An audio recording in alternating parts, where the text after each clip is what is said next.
When American Marines first encountered Japanese tanks during the Pacific Campaign, they expected a fight. What they got instead was something closer to target practice. A Japanese tank commander named Sergeant Shiro Shimoda later described the horror of facing American M4 Sherman tanks. He wrote that when his unit opened fire, their shells bounced off the Shermans like baseballs. One after another, his regiment's tanks exploded into flames, billowing black smoke across the battlefield. The Americans barely slowed down. This wasn't supposed to happen. Japan had been building tanks since the 1920s. By 1940, they commanded the fifth largest tank force in the world. They had pioneered diesel engines for tanks before anyone else. They'd won crushing victories in China. So what went wrong? How did a nation that once led an armored innovation end up fielding tanks that were obsolete before the war even started? The answer isn't what you'd expect. Japanese tanks weren't weak because Japanese engineers were incompetent. They were weak because they were designed for a completely different war. A war that stopped existing. Let's go back to 1931. Japan invades Manchuria, and for the first time they deploy tanks in actual combat. The Type 89 medium tank, their main battle tank at the time, weighed just under 13 tons. It had armor only 10 to 17 millimeters thick. Its 57-millimeter gun was designed not to penetrate other tanks, but to support infantry against machine gun nests and fortifications. And you know what? It worked perfectly. The Chinese had virtually no tanks of their own. They had no significant anti-tank weapons. Most Chinese forces were equipped with rifles and machine guns from the early 1900s. Against this opposition, the Type 89 was a beast. It crushed through Chinese defenses like they weren't even there. Japanese tankers started to believe they'd figured out the perfect formula. Light, fast, mobile tanks that could keep pace with infantry and provide fire support. Why would you need anything heavier? This success shaped everything that came next. The Japanese army developed a doctrine around what worked in China. They wanted tanks that were cheap to produce, easy to transport across the Pacific, and nimble enough to navigate the terrible roads and mountainous terrain of Asia. The Type 95 Hago light tank, introduced in 1936, embodied this philosophy perfectly. It weighed only 7.4 tons, had armor between 6 and 12 millimeters thick, and mounted a tiny 37-millimeter gun. But it could move at 25 miles per hour and run for 130 miles on a single tank of diesel fuel. For island warfare and jungle fighting where heavy armor would bog down in mud or get stuck on narrow trails, this seemed brilliant. Then came Khalkhin Gol. In the summer of 1939, Japanese and Soviet forces clashed along the border between Mongolia and Manchuria. This was Japan's wake-up call. The Soviets deployed over 450 tanks, including BT-5 and BT-7 models with 45mm guns and decent armor. They also brought 498 tanks to the final offensive on August 20th, supported by 557 aircraft and massed artillery. The Japanese fought with everything they had. Their Type 95 light tanks and Type 97 medium tanks tried to hold the line. Japanese infantry destroyed at least 120 Soviet tanks using Molotov cocktails, 37mm anti-tank guns, and mines. But it wasn't enough. The Soviet commander, Georgy Zhukov, unleashed a mechanized blitzkrieg that encircled and destroyed the Japanese 23rd Division. The Japanese suffered somewhere between 17,000 and 30,000 casualties. The Soviets lost between 10,000 and 24,000 men, but they won decisively. Japanese tank crews who survived the battle told stories of their shells bouncing harmlessly off Soviet armor. The Type 97's 57mm gun, designed to destroy machine gun bunkers, couldn't penetrate the front armor of Soviet medium tanks. The thin armor on Japanese tanks meant a single hit from Soviet guns often resulted in catastrophic destruction. Tanks burned. Crews died. You'd think this would trigger an immediate redesign of Japanese tank doctrine, and to some extent, it did. The Japanese army realized they needed better anti-tank weapons. They developed the Type 147mm tank gun specifically to counter Soviet armor. They started work on the Type 1 Chi-Hei medium tank in 1941, which featured thicker frontal armor of 50mm and that new 47mm gun. They even created a modified version of the Type 97 called the Shinhoto Chi-Ha, meaning new turret, which mounted the 47mm gun on existing tank hulls. This was a practical way to upgrade their forces without completely retooling factories. But here's where everything fell apart. After Pearl Harbor in December 1941, Japan's industrial priorities shifted dramatically. The Navy took control. Every factory, every ton of steel, every skilled worker was suddenly allocated to building warships and aircraft. The Japanese Navy got what it wanted because the Pacific War was fundamentally a naval conflict. You couldn't conquer islands or defend shipping lanes with tanks. You needed carriers, battleships, destroyers, and aircraft. Tank production became a secondary concern. The peak of Japanese tank manufacturing was 1942 when they built around 1,400 units. But by 1944, production had collapsed to just 925 tanks and armored vehicles. In 1945, they managed only 256. Compare this to American production. The United States churned out 49,000 M4 Sherman tanks during the war. The Soviets built 84,000 T-34s. Even Italy, which had a smaller industrial base than Japan, produced more tanks over 10 tons than Japan did. The numbers tell only part of the story. Japan's industrial infrastructure simply couldn't support large-scale tank production. Only 12 factories in the entire country had the capacity to build tanks in 1941. These factories were scattered between the home islands and Manchuria, making it time-consuming and expensive to transfer raw materials, parts, and labor. Japan lacked the raw materials needed for modern tank construction. They'd started the war partly because they needed resources like oil, rubber, and metals. By 1943, American submarines and aircraft had begun strangling Japan's supply lines. By late 1944, they were cut off from the resources of Southeast Asia entirely. B-29 bombers hammered their factories into rubble. Even when Japan did develop better tanks, they couldn't deploy them. The Type 3 Chinook medium tank, armed with a 75mm gun capable of fighting the M4 Sherman on relatively equal terms, entered production in 1944. Between 144 and 166 were built. None saw combat. They were all held in reserve for the defense of the Japanese home islands, waiting for an American invasion that never came. The same happened with the Type 4 Chito, an even more advanced design. Only 2 prototypes were completed before the war ended. So, what happened when Japanese tanks finally faced American armor in the Pacific? It was a massacre. During the Battle of Tarawa in November 1943, American Marines encountered Japanese Type 95 Heigo light tanks for the first time in a tank-versus-tank engagement. The Heigo's 37mm gun couldn't penetrate the Sherman's armor at any practical range. Meanwhile, the Sherman's 75mm gun could destroy a Heigo with a single hit from over 1,000 yards away. Marine gunners often used high-explosive rounds instead of armor-piercing shells, because armor-piercing rounds would pass straight through the thin Japanese armor without detonating. On Saipan in June 1944, Japanese forces launched a desperate night attack with 44 tanks, including Type 97 medium tanks armed with 47mm guns. The Marines destroyed them all. A Marine Corps report described Sherman tanks as almost ideal for jungle warfare. Their 75mm guns were extremely effective against Japanese fortifications. No M4 tanks were damaged by enemy fire at certain battles.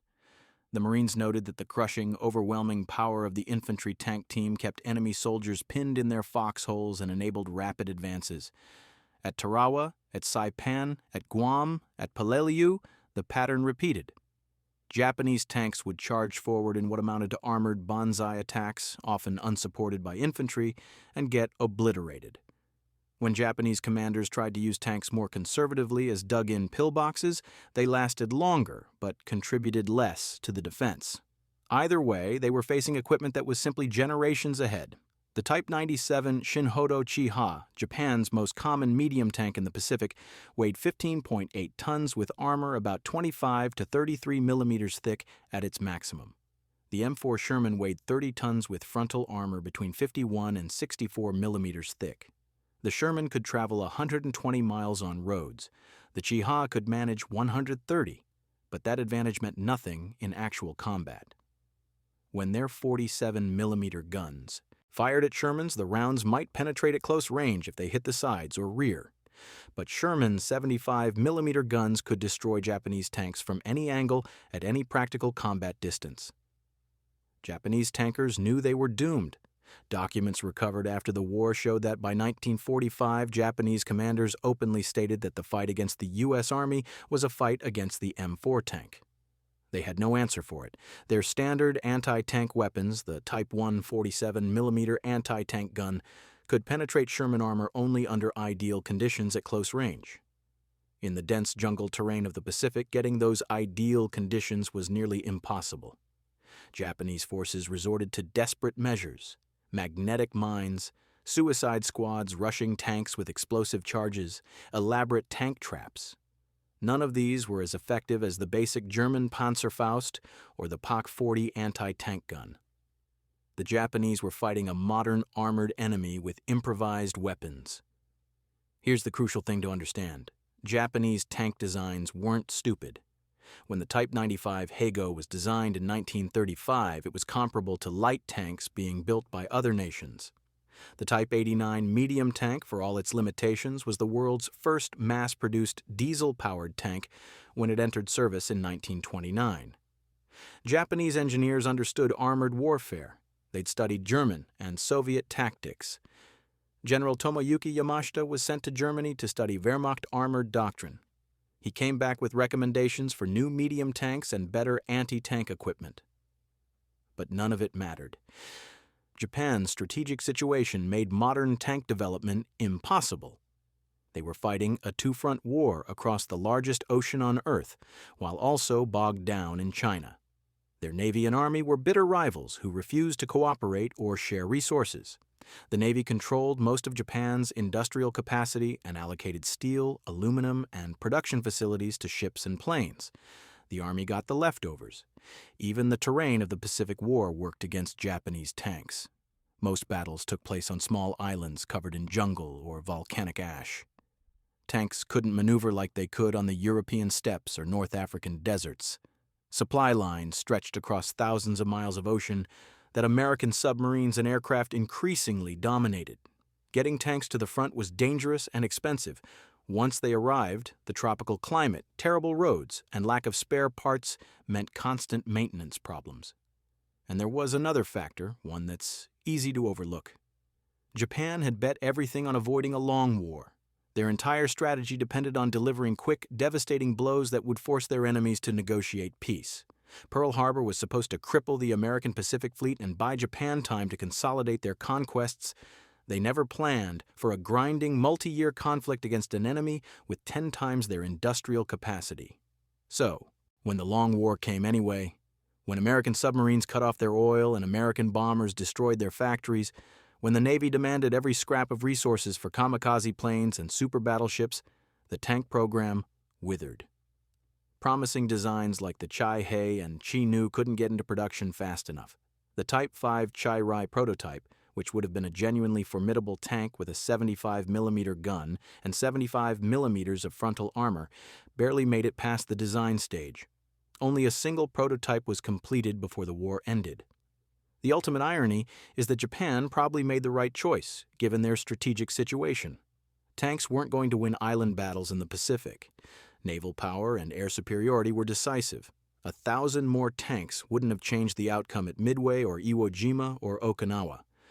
The resources that went into building battleships and aircraft carriers were probably more useful than building tanks that would just get sunk in transit or destroyed on beaches.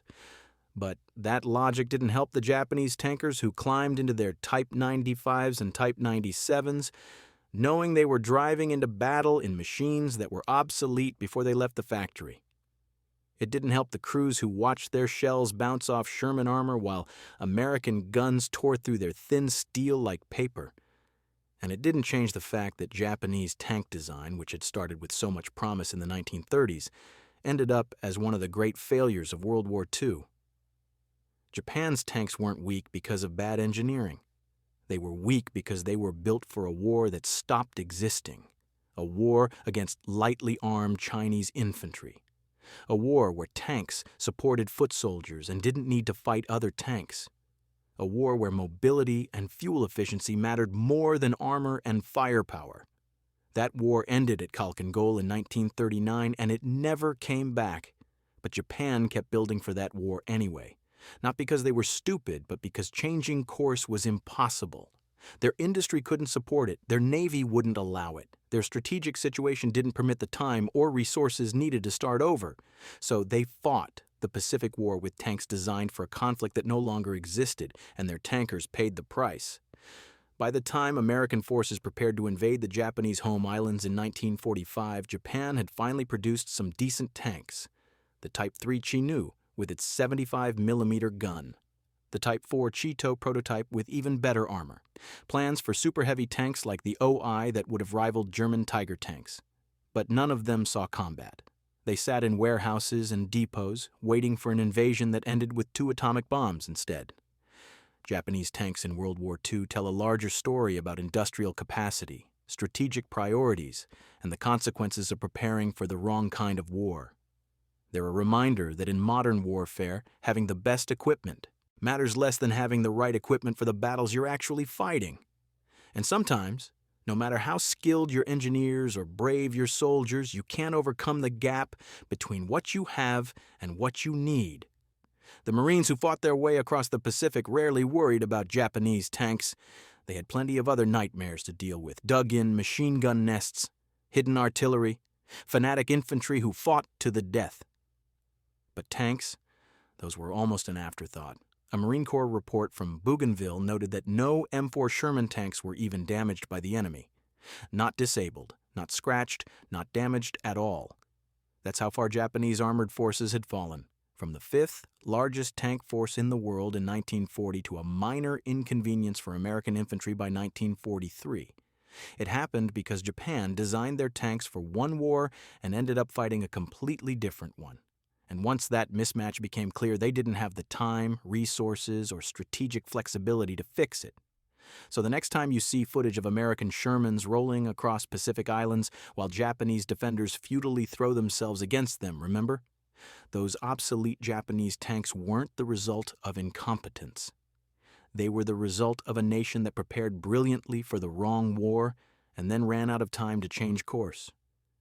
Sometimes in history, being right too late is the same as being wrong all along. Thank you for watching until the end. You can click in these other videos if you like this one. Don't forget to like and subscribe and click the bell icon to be notified when we upload a new video. Have a good day.